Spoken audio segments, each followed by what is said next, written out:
साथियों, कमांडर अशोक रावत जी के अभिभाषण में जो कि इम्पोर्टेंट फैक्ट हैं, इम्पोर्टेंट क्लिप हैं, उनको आपको दिखाने वाले हैं। और कमांडर अशोक रावत जी ने जो कि 2.5-3 घंटे के अभिभाषण में क्या क्या जानकारी दी, आपको 5 मिनट में बताने वाले हैं। तो बने रहिए इस वीडियो के अंत तक। यदि आप चैनल पर नए हैं, चैनल को सब्सक्राइब कर दें। ये संघर्ष पिछले 8 सालों का है। 8 साल से लगातार आप संघर्ष कर रहे हैं। जो नेतागण हैं, जो आपके लिए दौड़ रहे हैं, उनको बीमार पड़ने का परमिशन नहीं है। काम हो रहे हैं। ब्यूरोक्रेटिक लेवल में आपको मैं बताना चाहता हूं कि मेरा कर्तव्य है कि आपको बताऊं। ब्यूरोक्रेटिक लेवल में हमारी जो मीटिंगें हुई है, cabinet secretary of India,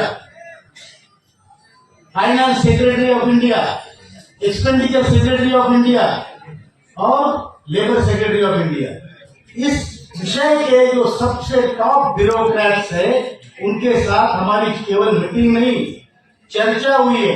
निट्टी gritty से चर्चा हुई है। आने वाले 2 महीने में आपकी पेंशन बढ़ेगी। लेकिन हमने संघर्ष रोका नहीं है।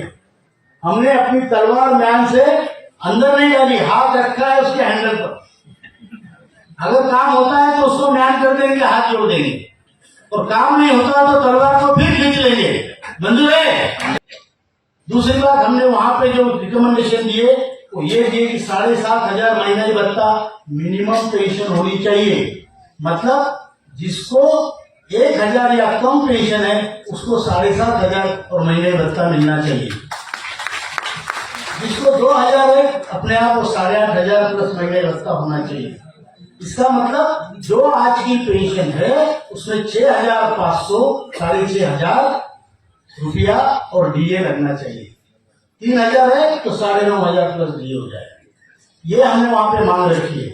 दूसरी इंपॉर्टेंट मांग ये रखी है कि जो अभी भारत आयुष्मान योजना में लोगों को 70 साल के बाद सबको फ्री मेडिकल सुविधा है, तो हमने मंत्री जी को बोला उन लोगों के लिए ठीक है, कामगार के लिए 58 साल के बाद ही शुरू होनी चाहिए। जो ईपीएस 95 पे कामगार है, 58 साल के उम्र के बाद, तुरंत रिटायरमेंट के बाद मेडिकल कवर में वो आना चाहिए। Minimum pension and higher pension दोनों एक साथ डिक्लेयर करके लोगों को चॉइस दो। जो टिक मार्क ए होगा मिनिमम पेंशन लेगा, टिक मार्क बी है हायर पेंशन लगेगी। हायर पेंशन में आपको पैसा भरना पड़ता है। अब किसके पास इस उम्र में पैसा है? जिसके पास है वो भरे, लेकिन आपको पैसा भरने के बाद भी उस पेंशन पर डीए नहीं है, नरकुल सर ने बताया। और मिनिमम पेंशन में डीए है वो बढ़ती जाएगी। और अगर आपको 12 लाख रुपए भरने हैं, 14 लाख रुपए भरने हैं, तो उससे अच्छा है आप कहीं कोऑपरेटिव बैंक में डाल दो, ज्यादा पैसा मिलेगा सोसाइटी से, और पैसा भी वापिस मिलेगा। यहाँ तो भरेंगे तो वापिस नहीं आएगा। वो बरमुडा ट्रायंगल है, ईपीएफओ बरमुडा ट्रायंगल है।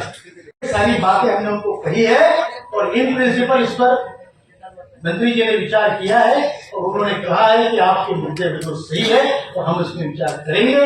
हमको बजट सपोर्ट चाहिए होगा, इसलिए हम वित्त मंत्री से भी मैं बात कर रहा हूं। हम उस प्रोसेस में है और आदरणीय मोदी जी का इस सब चीजों में आशीर्वाद प्राप्त है।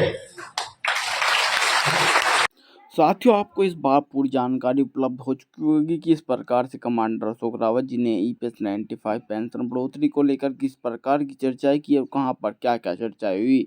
और कमांडर अशोक रावत जी ने ईपीएस 95 पेंशन बढ़ोतरी को लेकर, जैसे कि फरवरी को बजट पेश किया जाता है और बजट के बाद ईपीएस 95 पेंशन धारकों की पेंशन बढ़ोतरी को लेकर काफ़ी बड़े बदलाव किए जा सकते हैं। और साथियों, आपको जानकारी कैसी लगी कमेंट बॉक्स में बताना न भूलें। मैं मिलता हूँ आपको एक और नई ऐसी बड़ी ताज़ी खबर के साथ। लेता हूँ अलविदा, तब तक के लिए जय हिंद, जय भारत।